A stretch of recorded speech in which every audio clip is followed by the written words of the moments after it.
Yeay, 106 Bion Tirta Smart Energy. Yo, selamat pagi, selamat hari Senin Smart Vision semua. Seperti biasa, paginya kamu diantar pagi ditemenin sama Gifar dan juga Harry. Yes, sampai jam 10 pagi nanti ya tentunya ya. Jadi buat kamu Smart Vision, jangan kemana-mana. Buat keluarga yang belum makan, bangunin ya, buru-buru. Yeay, Smart Vision. Aduh, kemarin lu ini nggak sih ngerasain hujan seharian itu? Malam-malam ya, bukan seharian, semalaman. Iya. Yang semalaman gitu, waduh. Itu Gede banget loh. parah. Itu malam Sabtu kan kalau nggak salah. Malam Sabtu benar, iya. Gua itu mau berangkat ke warung aja ngeri gitu. Emang lu malah mulai hujannya jam berapa? Gue jam 10 ke atas. Oh enggak, kalau di gue tuh dari jam malam awal abis kayak jam 8-an gitu. Bisa ya? Heeh. Nah pas udah malam banget malah nggak hujan gitu, udah berhenti hujannya. Waduh, gua Nggak berhenti juga sih, maksudnya reda gitu, maksudnya kayak hujan tapi nggak gede gitu. puncaknya sih di malam hujan ya petir coy. Oh iya.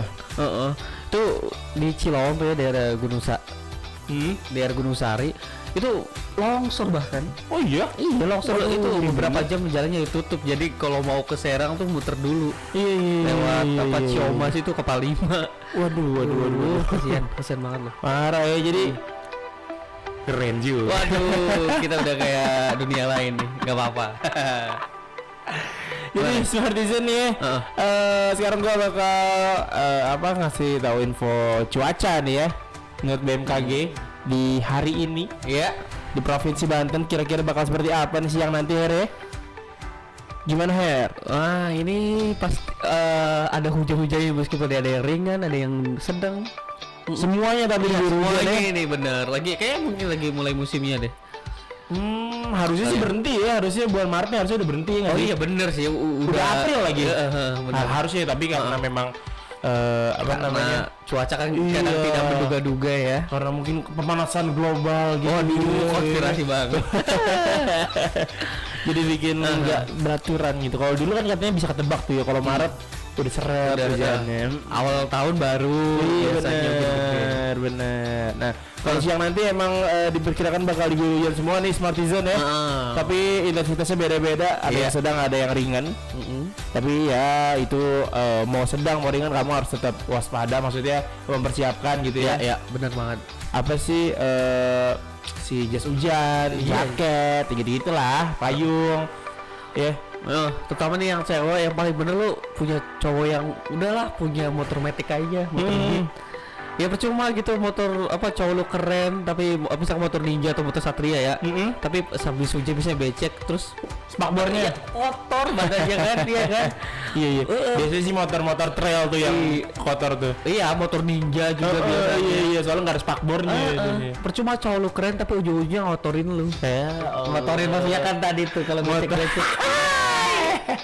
Iya kan, mending Beat aja deh udah, apa Mio udah, itu yang paling keren. Asherin curang nih, dia soalnya pakai Scoopy. Nah iya, makanya gua tim pembela matic. Gitu. Berarti lu menganggap diri lu paling keren. Iya, seenggaknya tidak mengotori ketika hujan. Iya. Tapi ini kata BMKG nih ada peringatan dini nih, katanya waspada potensi hujan sedang hingga lebat yang dapat disertai kilat atau petir dan angin kencang di wilayah Cilegon, kota Cilegon ya, kota Serang, Kabupaten Serang bagian utara, Kabupaten Pandeglang bagian barat, Kabupaten Lebak bagian utara, dan juga utara dan timur maksudnya ya. Kabupaten Tangerang bagian selatan, kota Tangerang dan juga kota Tangerang Selatan. Nah, itu dia Smart Vision ya, daerah-daerah yang berpotensi hujan sedang dan lebat yang dapat disertai kilat dan petir kalau menurut BMKG tuh ya. Iya. Jadi kalau teman-teman lagi ada kilat atau petir masih main HP, ya udah matiin dulu ya. Nah iya, jangan hati-hati nih. ngari-ngari. Kemarin kan di rumah gue tuh lagi kencang-kencangnya tuh hujan, petir juga gila-gilaan. Iya. Lu main TikTok kan? Enggak, dengan santainya ada orang yang lewat jalan gitu, jalan besar gitu, jalan di perumahan, teleponan sambil flashnya nyala. Biar apa itu? Ini mau nantangin kilat apa gimana gitu? Maksudnya kalau kilat kan cuma sekali doang, kalau flash kan terus-terusan nyalanya tuh. Iya. Wah gila sih kata gue, berani bener ya kata gue. Pengen jadi The Flash kali ini ya. Mungkin dia Gundala jangan-jangan. Waduh iya juga. Ini Gundala HP-nya Xiaomi ya. Waduh. Masih diantar pagi barengan Giva dan juga Harry. Iya. Aduh, Dan tadi kan udah ngasih info cuaca tuh ya, yang mana kalian harus sabar, hati-hati gitu ya dalam menghadapi cuaca yang ekstrim. Apalagi ditambah ada petir atau kilat ya. Bener, ngagetin tuh ya, ngagetin, kadang ngeri juga. Gua kemarin emang ngeri banget sih, gua nggak bohong gitu, gitu. Iya, karena udah lama ya jarang itu hujan plus petir yang menggelegar gitu. Bener. Mana mati lampu lagi kemarin. Aduh, ada nasar kali. Seperti mati lampu. Waduh. Ya, pagi harus jokes yang ada pun dimasukin, nggak apa-apa ya. Aduh, kenapa ada tiba-tiba ada nasar? Jadi di tanggal 5 April ini ada apa, Jer? Jadi ini hari bersejarah juga, khususnya bagi kaum bocil sejaman kita ya. Kaum bocil. Iya, pas zaman kita yang lagi suka banget yang nonton televisi. Kayaknya sekarang masih kehitung deh bocil yang suka nonton televisi ya. YouTube sekarang tuh enggak. Nah, si Unyil pertama kali tayang di TV nih pada tanggal 5 April. Wow, gitu. Iya. Nah, di sini keterangannya, film yang menceritakan tentang seorang anak sekolah dasar bernama Unyil beserta teman-temannya Uncrit dan Usro ini pertama kali tayang di TVRI sejak 5 April 1981. Oke. Aduh, itu lebih tuan si Unyil dibanding gue. Iyalah, jelas. Jelas kalau itu. Tontonan ini mengisi masa kanak-kanak Indonesia sampai tahun 1993. Setiap hari Minggu pagi. Itu kalau dulu ya. Kalau dulu tuh di TVRI itu sampai 1993 tuh ya. Dan cerita di dalam kisah si Unyil ini sangat sederhana, Smartizen. Yang mana ceritanya diangkat dari kegiatan sehari-hari masyarakat Indonesia. Hal ini juga membuat si Unyil dekat dengan masyarakat ya. Jadi walaupun sempat terhenti sampai memasuki tahun 2000-an, si Unyil kemudian tayang kembali di salah satu TV swasta pada 2002 sampai 2003. Dan saat ini diadaptasi menjadi Laptop si Unyil. Kita belajar bersama. Oke, lu masih apa lagi? Wah, itu seru soalnya kalau nonton Laptop si Unyil tuh. Banyak pengetahuan baru ya. Kan kita nggak ngalaminnya yang Unyil yang generasi pertama tuh. Kalau gua sih ngalaminnya si Laptop si Unyil itu. Si Unyil betul. Iya. Di Trans 7 kalau nggak salah. Iya, di Laptop si Unyil itu kita tuh kayak diajak jalan-jalan gitu kan. Si Laptop si Unyil kan sering ke pabrik-pabrik gitu. Pabrik. Iya, makanya itu yang bikin seru tuh. Kayak kita diikut lagi study tour gitu lah ya. Betul. Jalan-jalan sambil belajar lah ya. Bener. Cara membuat apalah, Gue pernah lihat tuh cara membuat uang logam. Itu. Iya, serius. Masih ada di YouTube juga. Pakai apa tuh deh? Ya pakai logam tuh. Iya benar. Iya juga ya. Coba yang paling males tuh pamannya tuh, malesan orangnya. Siapa? Pak Oga. Waduh. Iya, Pak Oga. Males kan. Ya kali-kali Pak gitu Oga mulu. Iya. Tapi kan si Unyil ini kan sempat vakum tuh ya. Iya, 93 tuh ya, ada lagi tahun 2000 tuh ya. Iya. Nah, di tengah-tengah vakum itu dia jualan roti katanya. Waduh. Emang iya? Roti Unyil. Iya. Roti Unyil. Di Bogor usahanya gede bener deh. Roti Unyil tuh. Alhamdulillah lah ya. Cuma mantep banget sih ya, emang tuh generasi ya si Unyil kan ada si Bolang gitu kan. Oh iya, kalau Unyil generasi kedua ya itu ya. Kedua ya, Bolang dulu tuh on the spot tau gak sih? Waduh. Kenapa digabungin sama on the spot? Pas tuh itu mulai lagi jaya-jaya banget tontonan yang mendidik kan. Iya. Kadang ya mendidik jelas, kadang informasi-informasi menarik. Si Bolang tentang anak kampung yang ikut keliling gitu supaya orang-orang tahu tuh keindahan daerahnya kayak gimana. Benar seru juga sih Bolang itu. Tapi emang Unyil ini kayak tidak habis dimakan zaman gitu. Ya nggak sih, sampai sekarang kalau nggak salah program masih ada deh Laptop Unyil itu. Ya kan, itu membuktikan kalau ternyata memang pendidikan nggak bete-betein amat gitu ya kan. Bahkan dia sekedar cuman boneka loh ya. Iya. Keren juga kan si Unyil itu. Ya siapa tahu Unyil ntar bisa karena inspiratif gitu sosoknya. Inspiratif. Karena Unyil apa Upin Ipin? Gue Unyil lah. Ada Unyil. Gue Unyil. Upin Ipin duaan sih. Iya. Kayaknya kan produk luar lagi. Ya kan, cintai produk Indonesia, salah satu ya cintai Unyil. Iya lah. Kenapa gue bahasa itu ya? Boleh. Kalau itu mau boleh. Martisan sekarang ada berita dari Eropa nih ya.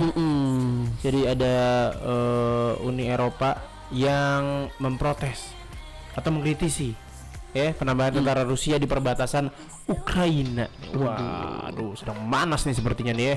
Padahal tuh Ukraina sama Rusia dulunya sama tuh, Uni Soviet. Uni Soviet ya? Iya. Iya.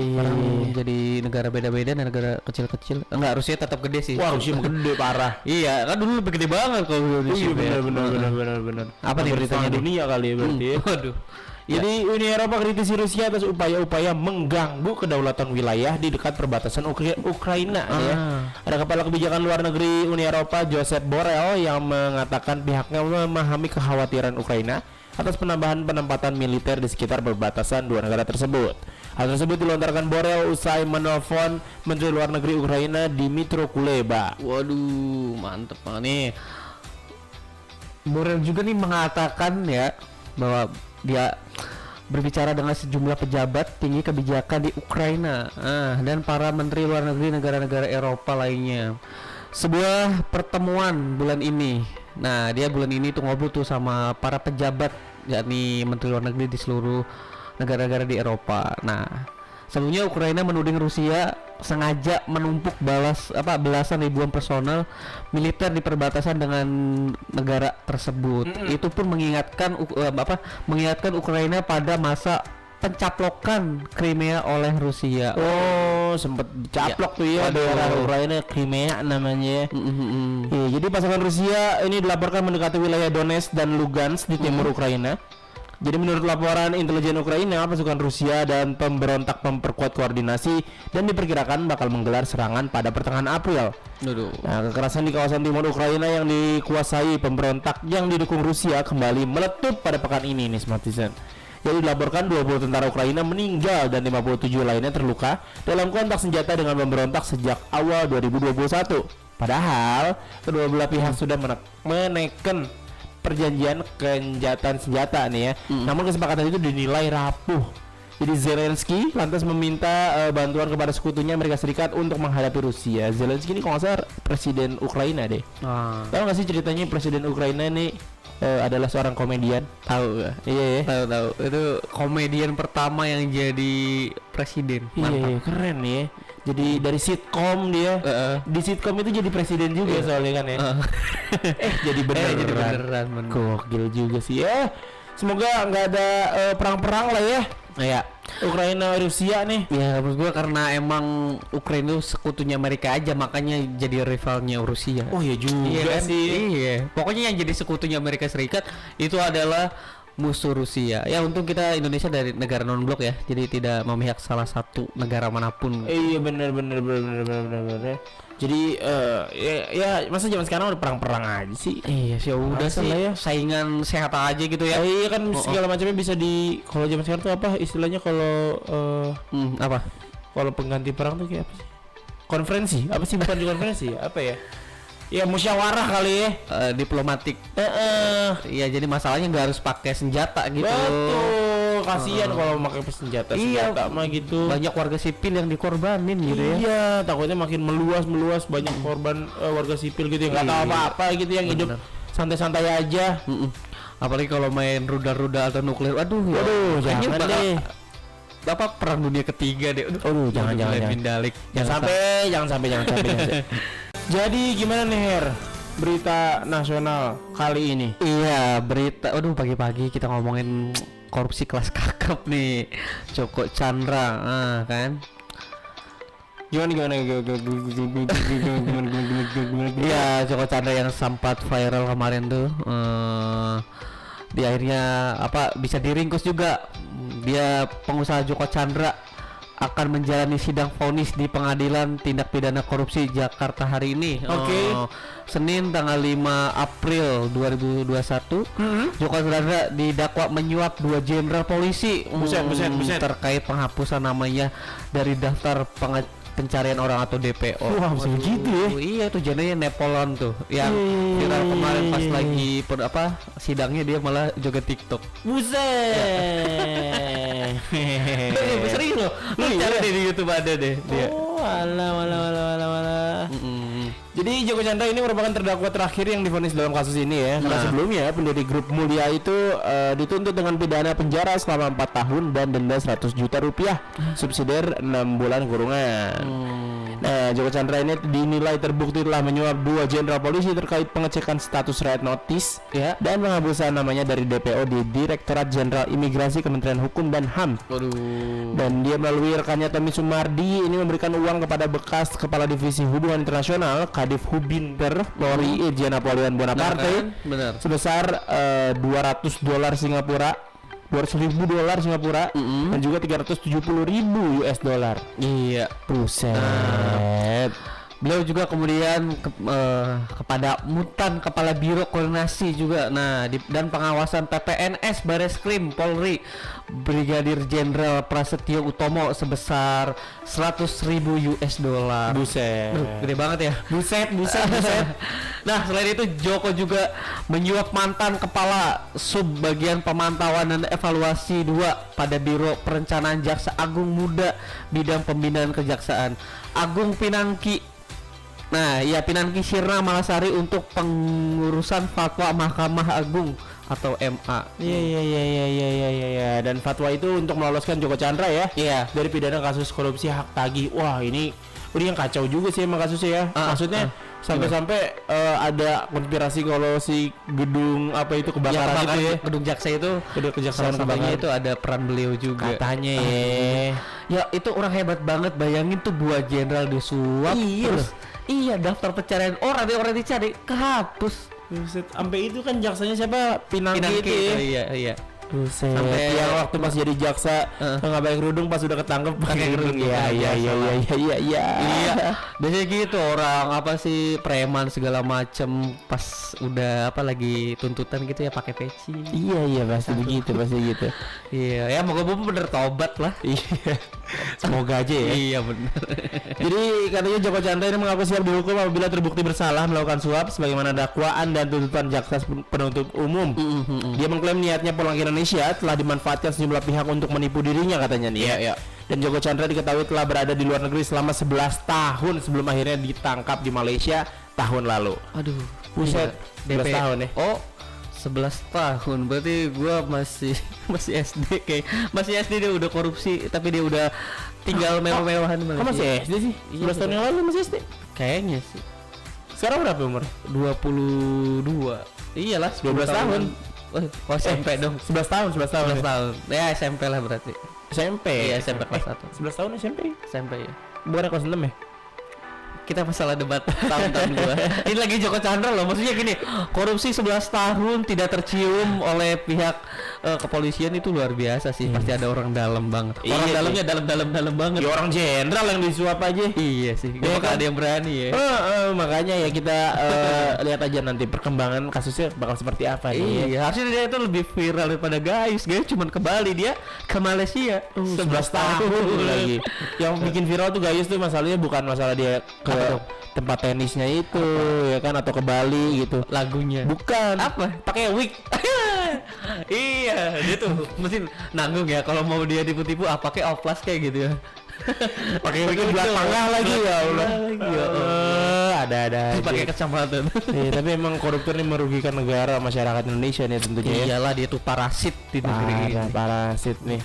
Ngaco tuh. Jangan lah. Smartisan jangan ada yang mau jadi koruptor. Ya emang bakal kaya sih, tapi duitnya duit panas. Dan lu haram. Iya, dan lu bakal apa ya? Ngerasa nggak nyaman terus, kepikiran terus karena itu bukan hakku. Wih, bener banget. Harry 2021. Aduh. Iya, Smartisan jadi ada berita yang kurang oke lah ini ya. Berita apa ya? Yang kurang sedih. Kurang mengenakan gitu ya.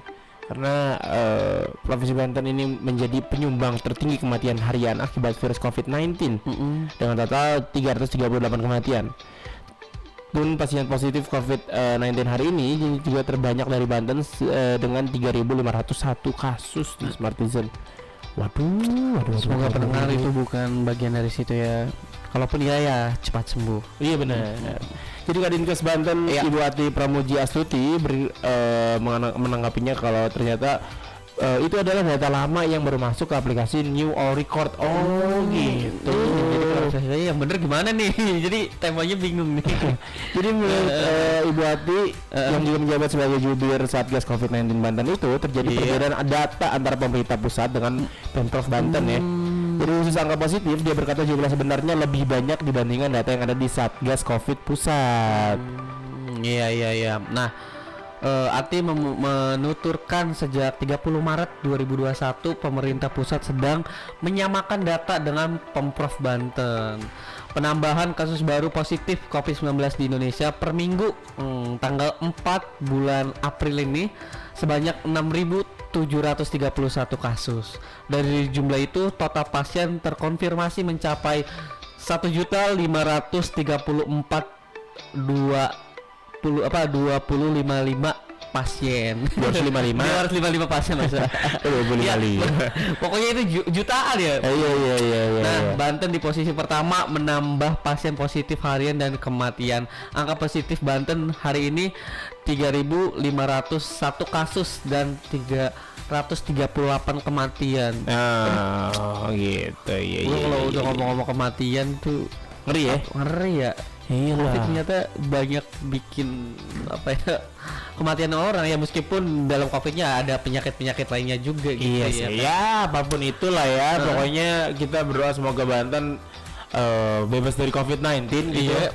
Jadi mungkin zonanya berubah jadi zona apa yang? Zona nyaman. Waduh. Ya, bagus kan. Gue tuh kadang lagu siapa tuh ini 420 itu kayak ya udahlah, udah zona merah, zona orange, zona hitam udah ilangin, adanya zona nyaman, nggak ada virus, nggak ada covid. Oh, maksudnya begitu.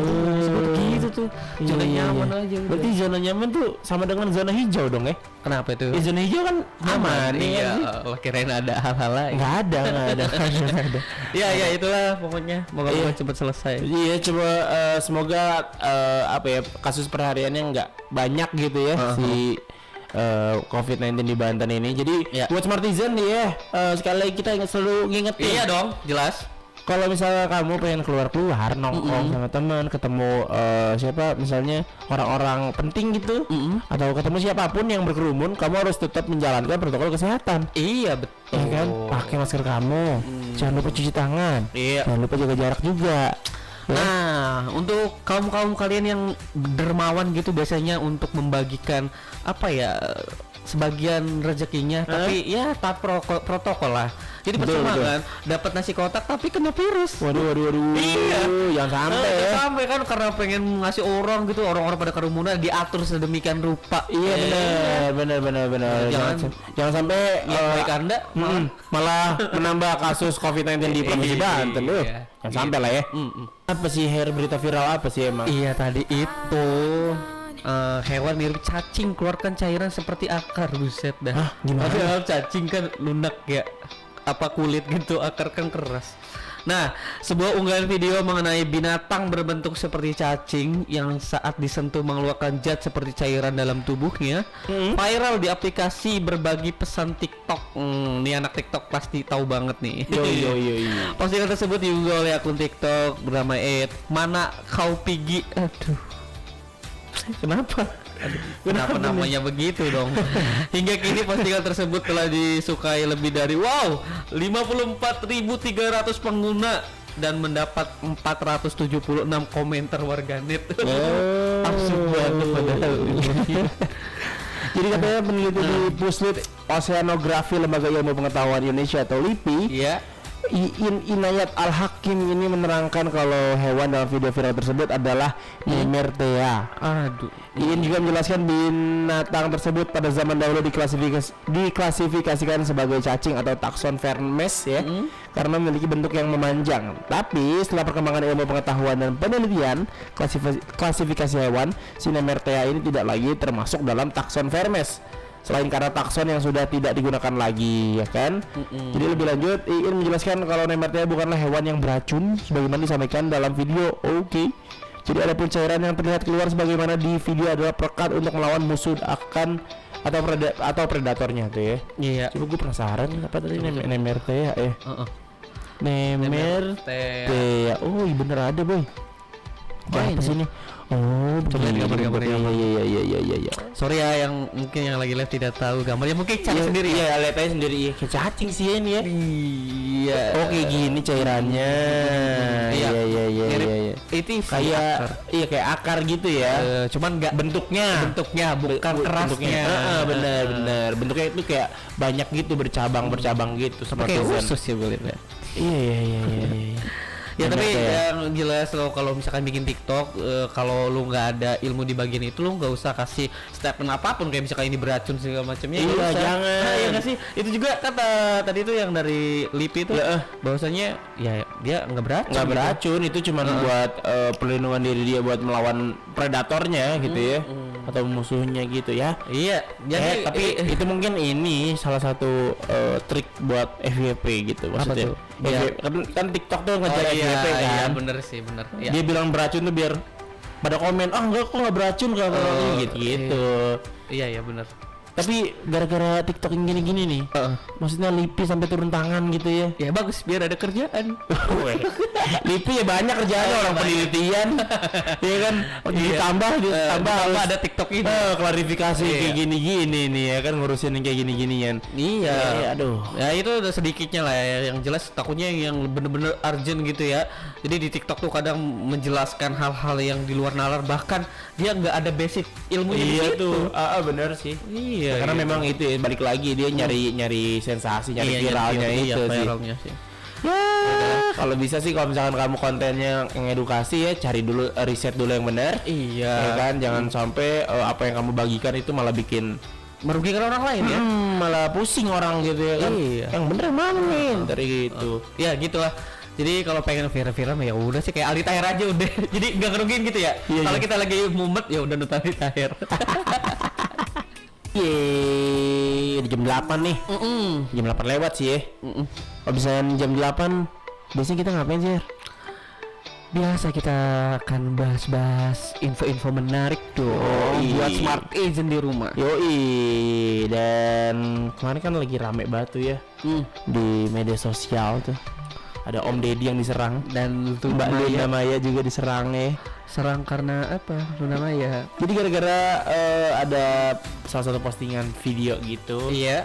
Di salah satu acara stasiun TV swasta yang model-modelan gitu lah ya. Iya betul. Pokoknya Om Deddy dan Mbak Luna Maya ini dianggap melecehkan atau menghina gitu. Iya, menggampangkan.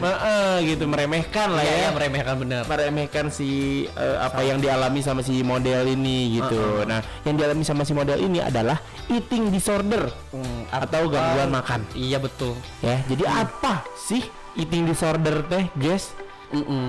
Jadi si eating disorder ini adalah kalau dia sih bilangnya katanya kondisi makan yang berlebihan kemudian tidak ingin makan sama sekali karena merasa dirinya merasa tubuhnya gemuk ya.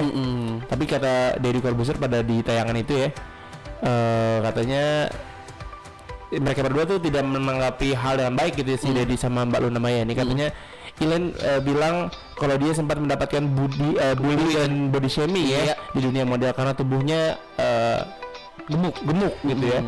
Tapi Deddy berpendapat bahwa menjaga berat badan adalah tuntutan kerja sebagai model. Iya sih. Ya. Padahal kondisi yang dialami Ilen bukan serta-merta karena ia lemah dan tidak bisa beradaptasi dengan keadaan, melainkan ada penyakit mental yang dimiliki. Tuh. Aduh gimana ya kalau masalah penyakit yang mental gitu. Kita juga kurang paham ya, cuman kita mungkin sebagai orang awam aja kali ya menanggapinya gitu. Ya satu sisi menurut Deddy Corbuzier ya benar, ini kan pencarian model ya. Model ya, memang harus menjaga ini ya. Iya, istilahnya model utamanya kan ya harus seksi kan. Iya. Terus tadi itu tapi ya satu sisi lain dia juga ada penyakit mental itu yang ya mungkin yang dipermasalahkan itu karena Deddy Corbuzier dan Luna Maya itu sedang ada di acara TV swasta yang apa namanya luas gitulah. Jadi cakupannya gitu. Iya. Jadi yang ditakutkan kalau misalnya Deddy Corbuzier ngomong gitu di stasiun TV nasional atau swasta gitu ya, takutnya orang menganggap kalau eating disorder itu ya biasa aja gitu. Tidak sepenting itu gitu takutnya gitu ya kan, padahal mungkin yang namanya mental health kan ya. Iya. Ini kan salah satu mental health ya, kesehatan mental gitu itu. Ini penting banget gitu karena si eating disorder ini yang gue tahu katanya kalau nggak sering makan, kalau nggak mau makan sama sekali. Slow. Kalau suka makannya sering gitu ya. Kalau nggak mau banget gitu. Wah, Pilihannya gitu ya. udah begitu, makanya kan kalau misalkan jadi kayak kalau kena gitu si mentalnya langsung gak mau makan sama sekali. Wah, waduh, bahaya ya kalau nggak mau makan sama sekali kan. Iya bener sih. Kalau mau makan terus-terusan juga bahaya. Iyalah bisa habis nasi. Aduh. Nah itu sih mungkin Deddy Corbuzier dalam konteks untuk lu kalau misalkan lagi ikut kompetisi ini emang harus perfect gitu. Iya. Luar ini kan perlombaan. Tapi satu sisi mungkin ya dia karena ada tadi itu mental terus takutnya di orang awam kayak kita atau penontonnya yang di rumah menganggapnya ya udah sih penyakit kayak gitu mah biasa aja. Iya benar, takutnya begitu ya. Bener. Cuman ya sekali lagi tadi tuh kalau masalah penyakitnya kalau lagi kena bisa makan seterusnya gitu kan, bisa nggak makan sama sekali ya itu buat bahaya banget lah. Bahaya banget. Jadi gimana nih menurut Smartisan? Tapi kita belum kasih tahu ya eating disorder sebenarnya itu apa ya. Iya. Habis ini bakal kita kasih tahu ya. Tentu dong. Jadi jangan kemana-mana, masih di Jantar Pagi sampai jam 10. Stay tune. Iya. Jadi sebenarnya apa sih eating disorder tuh ya yang lagi rame ini, yang lagi rame dibahas? Jadi eating disorder itu dalam manual diagnostik dan statistik gangguan mental American Psychiatric Association. Waduh, dimaklum ya guys. saya ya begitulah. Edisi kelima atau DSM-5 menjelaskan apa yang dimaksud dengan eating disorder.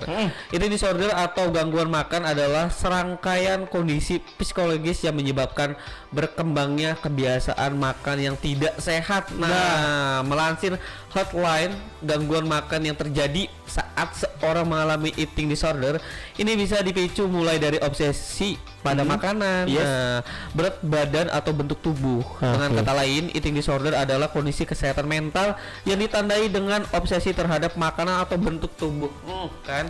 Bener iya makanya ini terjadinya sama model gitu sama mungkin orang yang lagi diet gitu yang menginginkan bentuk tubuh yang ideal gitu ya. Dan disebutkan juga kalau eating disorder ini dapat dialami oleh siapa saja nih ternyata nih ya. Dan di usia berapa saja dan juga jenis kelamin apapun. Tapi gangguan makan ini lebih cenderung dialami oleh remaja dan perempuan. Karena faktanya hingga 13% remaja mungkin mengalami setidaknya satu gangguan makan pada usia 20 tahun ya.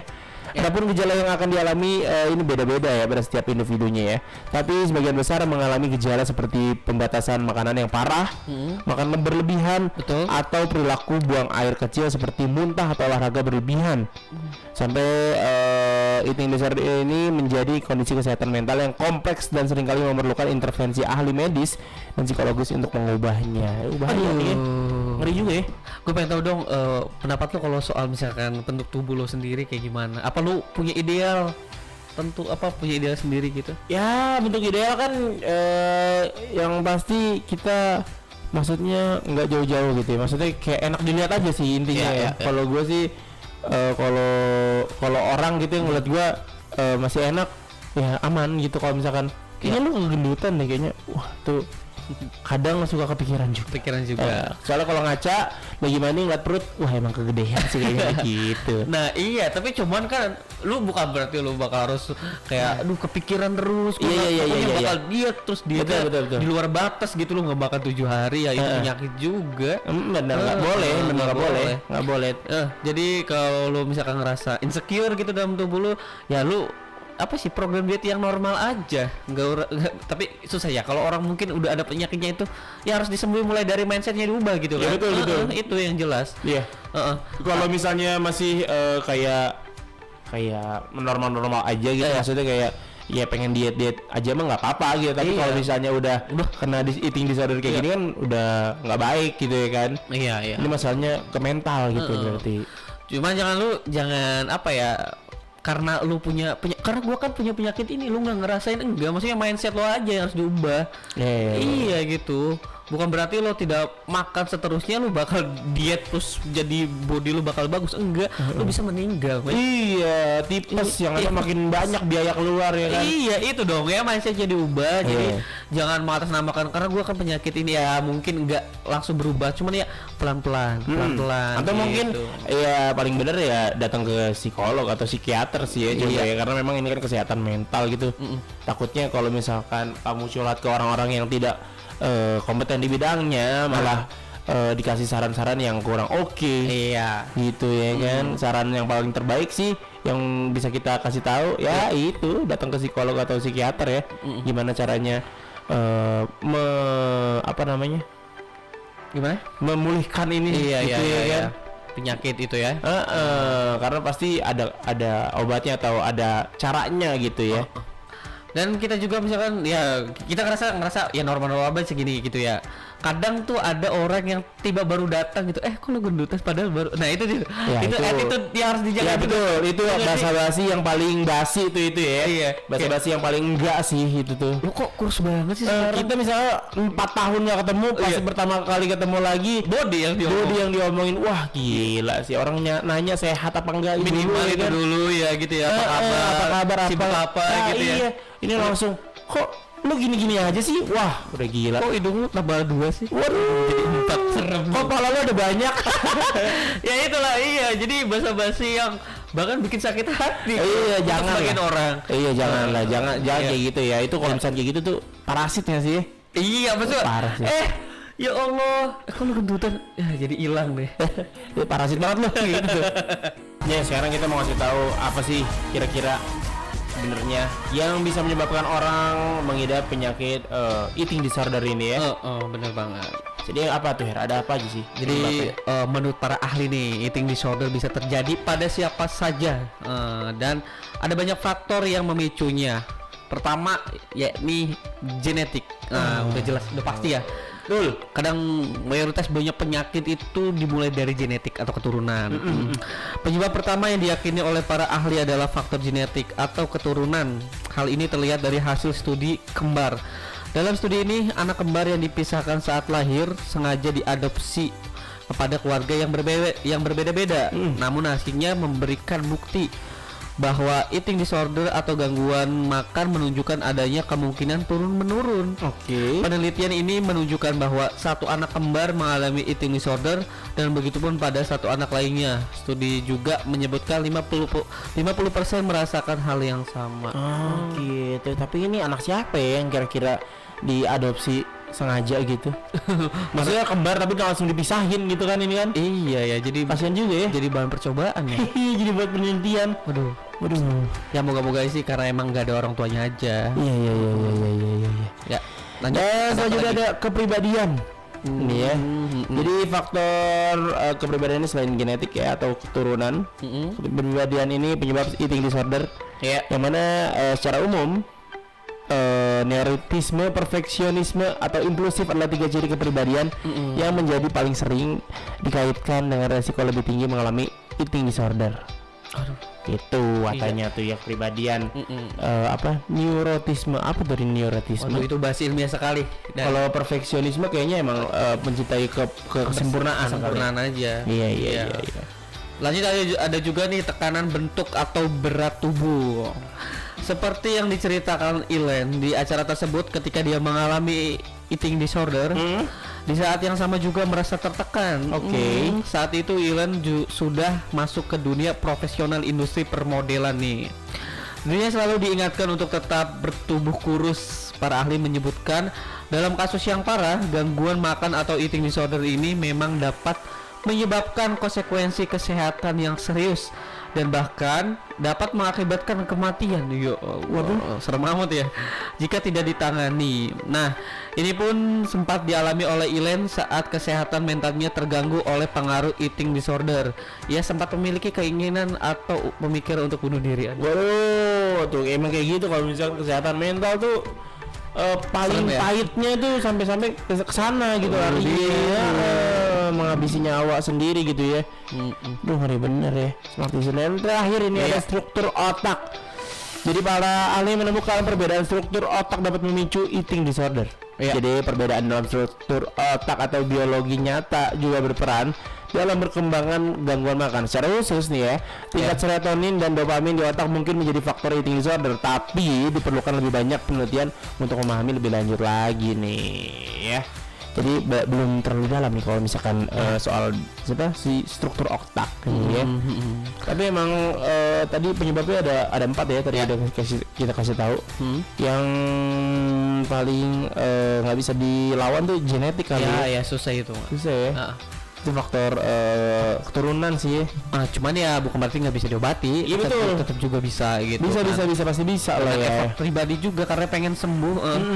Biasanya kalau tadi tuh gua ngeri banget ya sampai finalnya bisa bunuh diri tuh menyeramkan banget. Iyalah. Gini deh, kalau misalkan lu kalau apa ya menghadapi masalah problem ini juga sama problem kan dalam diri dia gitu kan yang aduh lu cara menyiasatinya untuk tetap tenang, cool down, jangan sampai ada pemikiran macam-macam itu gimana? Mendekatkan diri kepada yang Maha Kuasa. Sudah ditebak. Mantap. Iya selain itu menurut gua ya logisnya kalau gua pribadi sih ya melihat orang yang lebih di bawah kita. Oke, gitu. bisa. Kayak misalkan maaf nih ya kita punya penyakit ada yang lebih bahkan jalan pun nggak bisa ya nggak sih? Iya itu kan yang ya Allah mungkin ya gue bersyukur aja deh.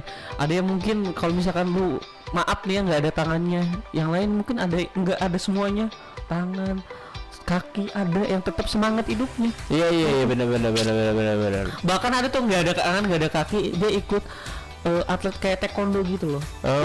Bukan mulai ini bener karena semangat dia ada. Nah masa kita karena emang penyakit dia takut takut gemuk atau takut apa masa harus bunuh diri sih? Ya enggak lah ya pokoknya itu paling parahnya sih sampai itu, tapi jangan sampai kayak gitu Smartisan ya.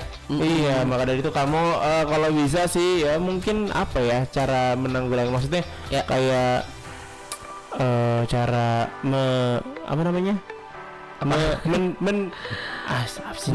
meminimalisir bukan juga apa sih namanya mendistraksi gitu loh, jadi mengalihkan mengalihkan aja segala susah banget ya mengalihkan jadi kayak pikiran kita nggak soal si penyakit itu ya jadi mungkin lain. Dengan cara yang lain kesibukan yang lain kan bisa gitu ya atau bisa jadi kan menanam pohon melinjo. Iya bisa membasmi hama orang bisa tuh ya. Iya. Lanjut lagi ngomongin soal eating disorder. Yoi. Kalau tadi udah dikasih tahu penyebabnya ya. Dan sekarang ini ada jenis-jenisnya nih eating disorder ternyata nih ya. Waduh kompleks banget berarti ya. Bener karena mungkin menjalar ke berbagai macam aspek gitu ya. Benar. Yang pertama ada anorexia nervosa atau tahu gak sih anorexia lo yang kurus banget gitu? Waduh, kalau kurus banget aja tahu. Iya itu anorexia. Jadi orang yang bahasa ilmiahnya itu ya.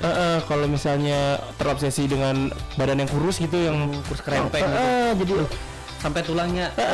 Iya itu anorexia. Gue tahu kalau anorexia. Jadi anorexia nervosa adalah tipe eating disorder atau gangguan makan yang paling banyak dikenal masyarakat ya. Iya.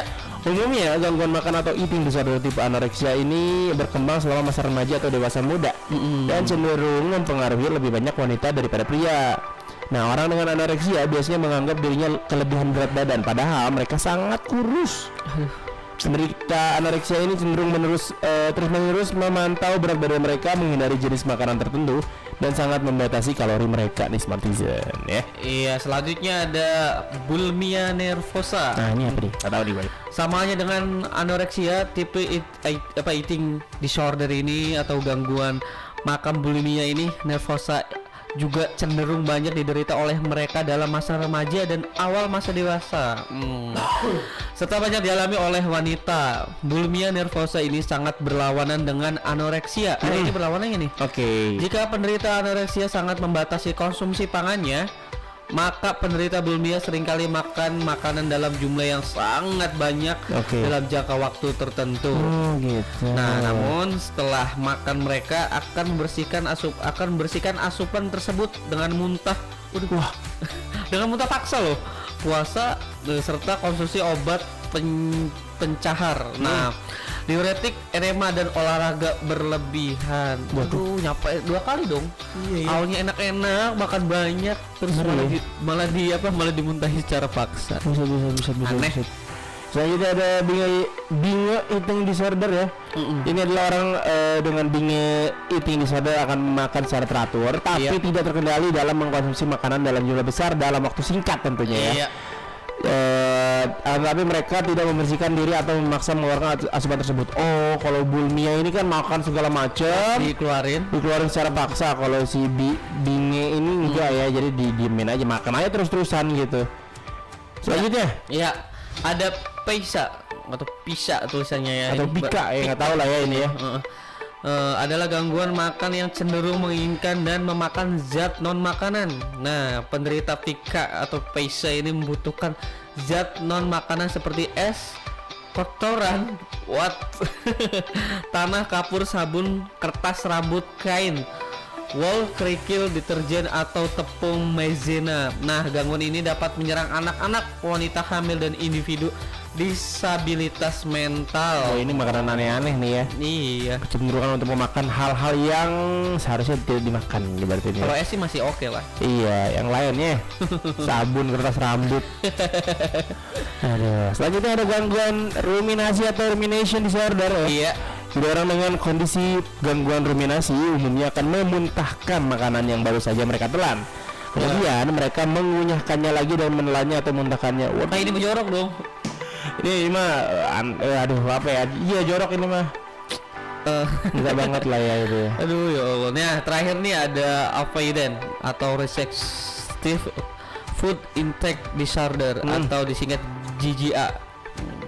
Avoidant atau gangguan asupan menghindari makanan atau tadi GGA adalah gangguan makan yang menyebabkan orang kurang makan. Hal ini bisa disebabkan karena kurangnya minat pada makanan atau ketidaksukaan yang kuat terhadap tampilan, bau atau rasa makanan tertentu. Oh iya ya. normal sih ini.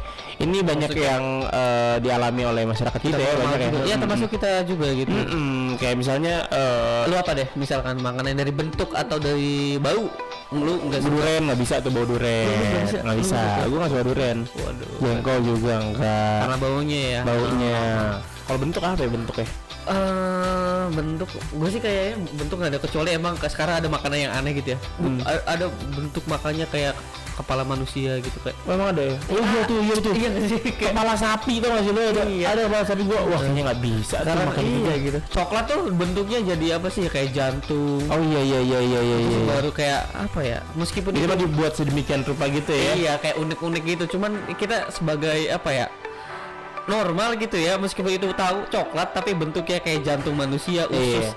Iya. Otak kita nerimanya beda ya. Iya betul itu sih. Bener. Itu dia Smartisan ya. Jadi emang jenisnya tuh ada banyak ya. Ada anoreksia, ada juga bulimia tadi ya. Iya. Ada binge, ada pika, ada gangguan ruminasi. Yang paling ngaco sih ruminasi nih. Apa tuh? Ya itu yang tadi makan, dimuntahin, makan lagi. Aduh. Ya, ya maka dari itu Smartisan. Jadi kalau misalnya kamu nggak mau sampai kayak gitu, kamu kalau misalnya udah tahu ada gejala-gejala kalau kamu mengidap eating disorder, kamu harus konsultasi sama psikologi ya, sama psikologi yang pelajaran, sama psikolog atau psikiater ya Smartisan ya, atau siapa tahu kerabat kamu atau keluarga kamu punya eating disorder kayak gini, karena ini bahaya banget. Jadi kalau sampai anoreksia gitu ya, menganggap kalau tubuhnya itu kelebihan berat badan terus, padahal udah kurus banget. Kasihan gitu ngeliatnya juga, kita kasihan gitu ya. Kan kita nggak mau orang terdekat kita, orang yang kita sayangi mengalami hal-hal yang tidak semestinya dirasakan oleh mereka gitu ya. Iya. Menurut gue sih, kalau gue prinsip gue ya, yang penting hidupnya sehat ya. Kalau makan apa yang kita, maksudnya kita hidup sekali loh, kita pengen makan ini ya udah, yang penting jangan berlebihan. Betul. Boleh makan junk food kan ya, tapi ya tahu waktu. Betul, intinya jangan berlebihan itu ya. Itu sih Keren. Kan kalau si eating disorder ini ternyata bisa sampai bikin pengidapnya nih sampai bunuh diri ya. Aduh, serem banget. Paling parahnya tuh ya. Nah, biar kamu nggak sampai kayak gitu, kamu harus tahu ciri-cirinya. Apa kamu mengidap eating disorder atau tidak nih? Aduh, benar banget. Dan sekarang Givar dan Neri akan memberitahu kan ciri-cirinya. Yang pertama apa ya? Aduh. Nah, ciri-ciri yang pertama adalah body image. Nah, ini pengidap eating disorder umumnya dibayangi body image ideal yang kadang tidak realistis. Sering dibayang-bayangi body image ideal dengan bentuk tubuh yang ramping bagai model, sehingga muncul keluhan-keluhan yang tidak menerima kondisi tubuh kerap jadi persoalan sehari-hari sampai mengganggu aktivitas, intinya tidak bersyukur. Waduh. Menurut gue sih kayak gitu sih. Iya. Soalnya itu pola makan yang nggak sehat nih ya. Jadi emang masalah tersebut berdampak pada pola makan ya. Ya, hal ekstrim yang dilakukan pengidap eating disorder bisa sampai minum pencahar setiap hari biar seluruh makanan yang masuk langsung keluar. Serta dapat memakan berlebihan atau bahkan tidak mau makan sama sekali ya. Serem banget. Sengaja minum pencahar buat apa ya? Yang terakhir nih ada mood swings. Pencahar tuh ini obat biar lancar BAB. Pencahar langit. Waduh, apa tuh? Pencakar. Waduh, iya gedungnya itu. Gedung gimana sih? Harga relate. Ya, yang terakhir ada mood swings, eating disorder, kerap juga disertai mood swing atau perubahan suasana hati, kemudian yang tidak terkendali. Jadi cepat cemas gitu, stres, bahkan depresi. Menjadi tanda depresi kalau seorang mengidap eating disorder. Nah, tidak mau berinteraksi dengan orang lain serta gangguan tidur yang sering muncul. Oke. Jadi itu dia Smartisan ya ciri-cirinya ya. Ya. Ciri-ciri kalau kamu mengidap body image eating disorder. Eating disorder. Jadi kalau misalnya kamu ngerasa kamu sudah berlebihan gitu ya dalam mencari bentuk tubuh yang ideal, yang sempurna, terus juga kalau kamu pola makan yang gak sehat dan mungkin sampai yang paling parahnya membeli obat pencahar biar langsung keluar ya. Iya, makanannya itu ya Allah berarti nggak jadi daging dong ya. Iya. Gimana jadi apa itu? Syarat buat nggak sakit aja kali ya. Benar. Nah, aduh. Jadi kalau misalkan kamu ngerasa atau teman-teman kamu yang punya kelakuan atau kebiasaan seperti yang kita sebutin tadi, itu bisa dikasih tahu ya buat langsung aja ke psikiater atau psikolog gitu biar ketemu jalan keluarnya seperti apa gitu, karena kan katanya juga individunya si eating disorder ini bisa beda-beda di tiap individunya ya. Mungkin penanganannya juga bakal beda-beda tentu. Iya jelas. Jadi apa? Maksud gua apa ya, tubuh ideal tuh ya nggak harus tadi itu kurus kerempeng enggak loh. Bener. Ada orang yang cocoknya emang ya berisi aja gitu. Betul kalau kurus jadi aneh gitu kan kayak Tinatun deh. Tinatun, misalkan kemarin waktu kecil ya dia misalkan agak bulat gitu, tapi ya kita suka karena dia imut gitu loh. Dan yang nggak harus cantik itu kurus, menurut gua banyak kok orang-orang yang berisi tapi tetap cantik. Kalau sekarang sebutannya curvy. Curvy. Jadi bahannya tuh badannya tuh berisi tapi montok lah ya, bahasa gampangnya montok gitu. Nah iya, orang kadang berpikir kak cantik itu kurus, cantik itu seksi, kakinya kayak gitar Spanyol langsing ya, padahal nggak harus seperti itu ya. Banyak para laki yang